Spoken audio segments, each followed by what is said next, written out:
ఉన్నాయని చెప్తాను. అంటే ఇప్పుడు హైదరాబాద్ లో నానక్రామ్ కూడా ఎలాగైతే మొత్తం డెవలప్ చేశారో ఐటీ హబ్ లా, ఈ విశాఖలో ఒక ప్రాంతం కూడా ఇలాగ 99 విశాఖ ఆల్రెడీ అన్ని ప్రాంతాలు కాస్ట్లీనేనండి. అవును అవును. ఎంవిపి కాలనీ నేను ఉన్నాను ఇదివరకు పనిచేసిన, అది హై రిచ్ ఏరియా కాబట్టి నాకు 4,500,000కి అద్దెకి దొరికింది కాబట్టి ఉన్నా ఇంట్లో, లేకపోతే ఇంపాసిబుల్ నాకు. 15,000 జీతం వచ్చేవాడికి 4,500,000 అంటే ఎక్కువే కదా.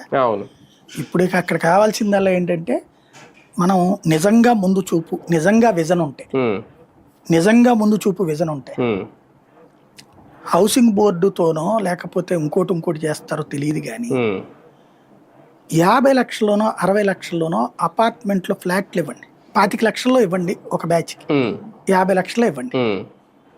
హౌసింగ్ కావాలి.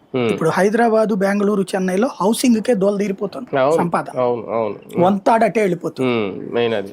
రేపు ఇక్కడ కూడా అట్లయితే కష్టం కదా. తక్కువ ఇల్లు ఉంటే 20 లక్షలకు 25 లక్షలకు ఇదివరకు హౌసింగ్ బోర్డు కాలనీలు అంటే అంతే కదా, తక్కువ రేటుకు దొరికే ఇల్లు అట్లా ఇవ్వండి.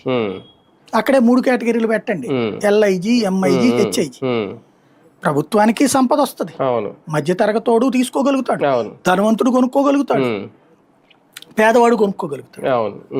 అదేదో చెయ్యండి, అది ప్రయోజనం అవుతుంది. చూద్దాం. మొత్తానికి విశాఖకి